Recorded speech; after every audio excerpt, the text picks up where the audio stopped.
ওই তো বাড়ি মানে বিক্রি হয়ে গেছে, বাড়ি ফেলে ভরাট হচ্ছে। আজকে বাড়ি ফেলেছে, পুকুর ভরাট হচ্ছে, এটা সঠিক বলে মনে হয় না। এরা দিনের বেলায় প্রকাশ্যে মানুষের সামনেই পুকুর ভরাটের কাজ চলছে। একদিকে নগরোন্নয়ন, অন্যদিকে বোঝানো হচ্ছে জলাশয়। চিন্তায় পরিবেশবিদরা। বারবার প্রশাসনিক গাফিলতি সামনে এসেছে। বারুইপুরের ছবিটা যেন আরো একবার তা প্রমাণ করলো। বারুইপুর আবগারি দপ্তরের অফিসের ঠিক পাশেই টিন দিয়ে এলাকা ঘিরে চলছে পুকুর ভরাট। প্রশাসনের নাকের ডগায় কিভাবে সরকারি অফিসের পাশে এভাবে পুকুর ভরাট হয়, প্রশ্ন স্থানীয়দের একাংশের। স্থানীয়দের আরো দাবি, এর আগে এলাকায় এভাবে পুকুর ভরাট করে আবাসন কিংবা ব্যবসায়িক প্রতিষ্ঠান তৈরি হয়েছে, কিন্তু প্রশাসন কোনো পদক্ষেপ করেনি।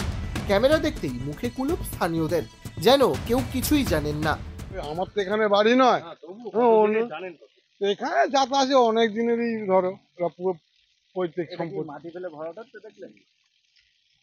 আমি দেখিনি। এই যে পুকুরটা ভরাট হয়ে যাচ্ছে, তা আপনার সিনিয়র মানুষ, আমি বলতে পারবো না দাদা, এইসব আমাকে জিজ্ঞেস করে। দেখেছেন কি? হ্যাঁ, এরকম যে দেখেছেন এই যে ভরাট হচ্ছে? ওই তো ডুবে পাঁচিল দিয়ে যেটা জানি, তারপর কি হয়েছে না হয়েছে বলতে পারবো না। এই সময় অনলাইনের প্রতিনিধি পুকুরের মালিকের সঙ্গে যোগাযোগের চেষ্টা করলেও কোনো উত্তর মেলেনি। অন্যদিকে হরিহরপুর পঞ্চায়েতের প্রধান কমল মিত্র দাবি করেছেন, বিষয়টা পুকুর ভরাট বলে মনে হচ্ছে না।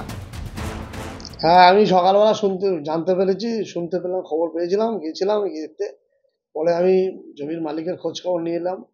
আমি এখনো পর্যন্ত জমির মালিকরা আসেনি এখনো কাগজপত্র নিয়ে।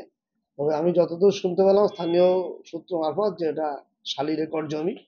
কোনো সময় এখান থেকে মাটি কেটে মনে হয় মাটি তোলা হয়েছিল। পুকুর রেকর্ড ঠিক নয়, আর পুকুর ভরাট হচ্ছে, এটা সঠিক বলে মনে হয় না। তবে আমাকে দেখতে হবে, খবর নেবো। আপনারা যখন বললেন নিশ্চিতভাবে খবর নেবো, এবং যদি রেকর্ডে পুকুর থাকে আমি নিশ্চিত পঞ্চায়েত দায়িত্ব নিয়ে বন্ধ করে দেবে কাজ। ওই অঞ্চলের প্রধান উপপ্রধান বলছে নাকি জমিটি রেকর্ডে শালি, তাই তারা ভরাট করছে। আচ্ছা বলুন তো, এটা পারে? আজকের তৃণমূল সরকারের আমলে বিএলআরও, এসডিএলআরওরা কথায় কথায় পুকুর ডোবা রেকর্ড কেটে শালি করে দিচ্ছে। এটা নতুন ব্যাপার কি? এটা পশ্চিমবঙ্গের মানুষের কাছে একটা হ্যাবিচুয়েট ব্যাপার হয়ে গেছে। এরা আর ওই রাতের অন্ধকারে করে না, এরা দিনের বেলায় প্রকাশ্যে মানুষের সামনেই পুকুর ভরাটের কাজ চলছে। পুকুর ভরাটের ঘটনা প্রকাশ্যে এসেছে। স্থানীয়রা প্রশাসনের হস্তক্ষেপের দাবি জানিয়েছেন। তবে প্রশাসন কি সত্যিই হস্তক্ষেপ করবে? সত্যিই বন্ধ হবে পুকুর ভরাট?